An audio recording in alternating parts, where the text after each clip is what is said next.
Hey, it's Aaron. Today I have a question from Jay. Jay wants to know, is it better to brake over a long distance or to stop more suddenly? Which is easier on your brakes? So the short answer is longer is better.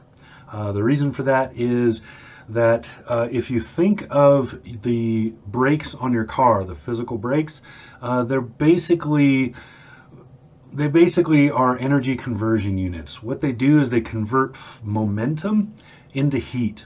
That's pretty much what a brake does. So the way a brake is designed, you have a rotor or a drum, usually a rotor now. So you have a rotor that is thin like this, and the brake pads clamp over the top of that. When you squeeze the clamps, they go like this, and the rotor slows down in its spinning, rubbing against those brake pads. That creates heat.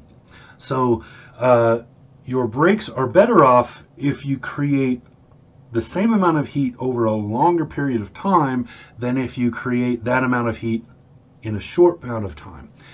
So you can think of it as like cooking on the stove. In order to boil water, you want a lot of heat in a fairly short amount of time to get the water to boil. So if you for water boiling, you want it to happen fast.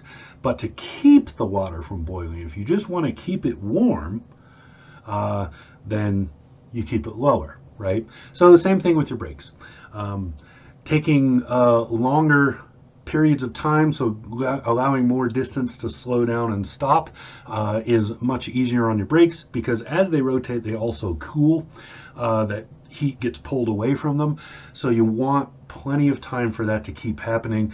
You'll minimize things like brake fade, which is when your brakes, as they get hotter, they're less effective.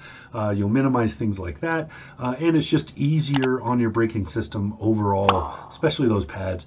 You'll find yourself replacing them less often, and you'll find your rotors being marred less when you do take that longer amount of time. So that's the short and long answer to your question there, and it still didn't take very long. Thanks for the question, Jay. If you've got a question, you can hit me up. Comment down below, find me on Facebook, Instagram, whatever. Just make sure you tag or DM me. Jay here actually found me through Facebook. So yeah, just find me that way, hit me up. You can find me on various websites where I'm writing and contributing. Most of those have contact info for me, so you can find me there. Any of those will work. So hit me up, ask your question. I'll do my best to answer. This has been Aaron. Talk to you again soon.